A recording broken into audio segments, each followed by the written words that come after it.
본문에서 바울은 영적 아들 디모데에게 두 가지 신앙의 권면을 하고 있습니다. 먼저 기도에 대해 말합니다. 본문 1절 2절입니다. 그러므로 내가 첫째로 권하노니 모든 사람을 위하여 간구와 기도와 도고와 감사를 하되 임금들과 높은 지위에 있는 모든 사람을 위하여 하라. 이는 우리가 모든 경건과 단정함으로 고요하고 평안한 생활을 하려 함이라. 바울은 기도를 언급하며 기도의 대상에 대해 모든 사람이라고 말합니다. 모든 사람을 위해 기도하는 것이 그리스도인이 마땅히 드려야 하는 기도라는 것입니다. 그리고 왜 모든 사람을 위해 기도해야 하는가에 대한 이유를 바울은 이렇게 3절 이하에서 설명합니다. 모든 사람을 위해 기도하는 것이야말로 하나님 앞에 선하고 받으실 만한 것인데, 이유는 하나님은 모든 사람이 구원을 받으며 진리를 아는 데에 이르기를 원하시기 때문이라는 것입니다. 하나님의 은혜는 인종, 학력, 지위, 신분 등과 무관하게 차별 없이 베풀어지는 은혜입니다.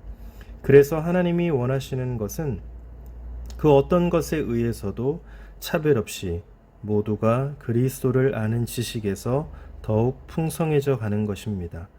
바울은 바로 유일한 중보자 되시며 복음이 되신 그리스도를 모두에게 증거하는 자로 부름을 받았다고 고백합니다. 차별 없이 모두에게 복음이 전해져야 한다면, 그리고 하나님의 원하심은 차별 없이 모두가 그리스도를 아는 지식에서 더욱 풍성해져 가는 것이라면, 그리스도인의 기도 대상은 당연히 모든 사람이 되어야 한다는 것입니다. 나와 다른 삶을 살고 있는 사람, 나와 관계를 맺지 않고 살아가는 사람, 원수처럼 생각되는 사람 등 나의 기도에 마땅히 포함되지 않아야 할 사람은 없다는 것입니다. 2절에 특히 임금들과 높은 지위에 있는 사람을 위하여 기도해야 한다라고 말합니다. 그리고 그 이유에 대해 바로 이어서 우리가 모든 경건과 단정함으로 고요하고 평안한 생활을 하기 위함이라고 합니다. 당시 교회는 로마 제국의 위협 아래에 있었습니다.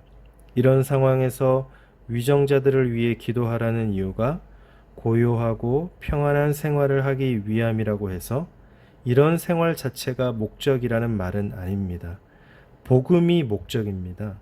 위정자들도 복음의 대상이고, 또 하나님께서 그들의 마음을 감동케 하셔서 교회를 통해 복음이 전해지는데 방해가 되지 않도록 기도해야 한다는 것입니다. 교회만큼 다양성을 가진 사람들이 모인 공동체는 드물 겁니다.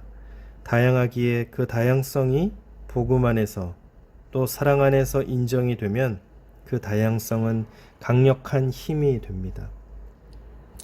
하지만 다양성이 차별이 되면 그 공동체는 힘을 잃어버리고 말 것입니다. 복음에는 차별이 없듯이 교회도 차별이 없어야 하며, 주님의 사람인 우리의 지각 속에서도 차별을 떨쳐내야 합니다. 그래서 우리의 기도도 우리 중심에서, 또 우리의 관심에서 주님의 관심인 모든 사람으로 넓어져야 합니다. 그 속에는 위정자들도 포함됩니다. 그들도 복음의 대상이고, 그들을 통해 주님의 사랑이 방해 없이 세상으로 스며들도록 그들을 위해 기도해야 할 것입니다. 오늘 본문을 통해 바울이 디모데에게 권면하고 있는 또 다른 한 가지가 있습니다. 바로 공중 예배 시 남자와 여자가 가져야 할 바른 품행과 기본 질서에 관한 것입니다. 먼저 공중 예배 시 남자가 가져야 할 태도에 대해 바울은 이렇게 권면합니다. 8절 말씀을 표준 세번역 성경으로 제가 읽겠습니다. 그러므로 나는 남자들이 화를 내거나 말다툼을 하는 일이 없이 모든 곳에서 거룩한 손을 들고 기도하기를 바랍니다. 당시 교회에서 기도자는 일어서서 양손을 들고 기도하던 것이 보편적인 관례였습니다. 그런데 바울이 말하고 싶은 것은 손을 든 외적인 모습에 있지 않습니다. 거룩한 손을 들어 기도하라고 말하면서 바로 내적이고 영적인 태도를 지적하고 있는 것입니다.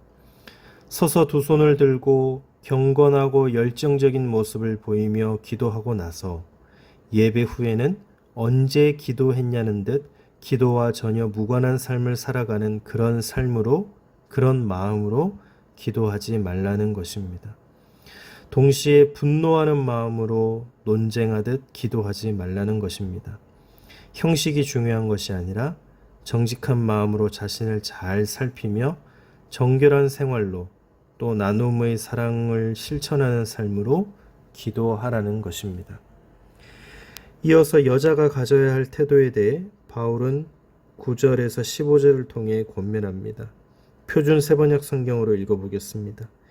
이와 같이 여자들도 소박하고 정숙하게 단정한 옷차림으로 자기를 단장하십시오.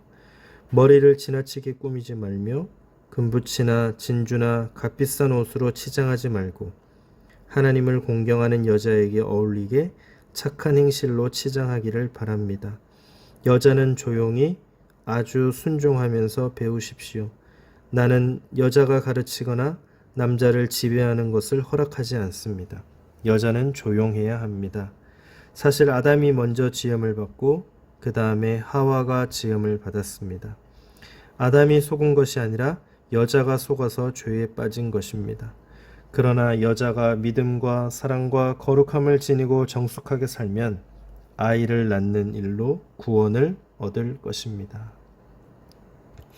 본문의 9절은 남자와 여자의 차별을 언급하고 있는 것이 아니라 당시 시대적 상황에서 교회가 당면한 어떤 문제적 상황에 대응하여 여자들이 지녀야 하는 바른 태도와 마음가짐을 가르치고자 하는 바울의 의도가 있습니다.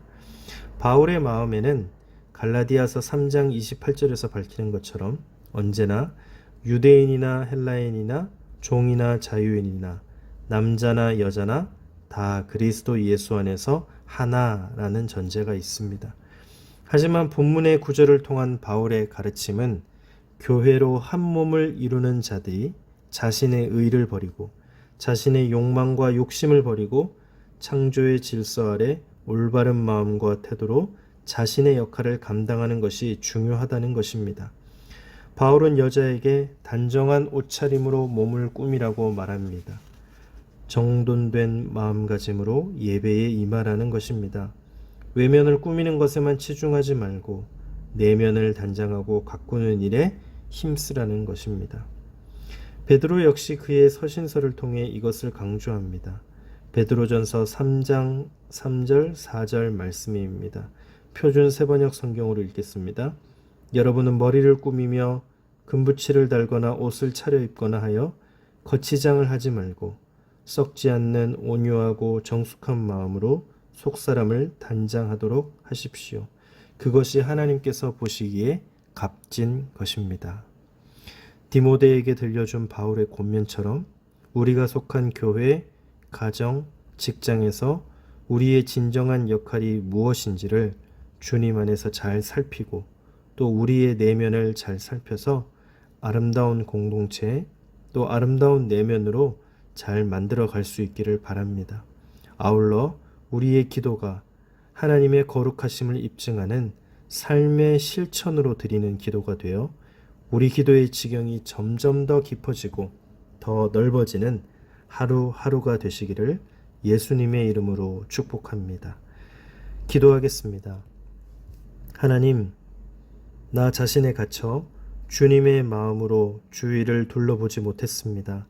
마음을 열고 주님의 마음을 보게 하시고 이로 기도의 지경이 더 깊어지고 넓어지게 해 주옵소서. 늘 나 자신의 내면을 잘 살펴서 욕심과 욕망의 삶으로 기도하지 않고 정결한 삶으로 구체적인 삶의 실천으로 기도하게 해 주옵소서. 예수님의 이름으로 기도드립니다. 아멘.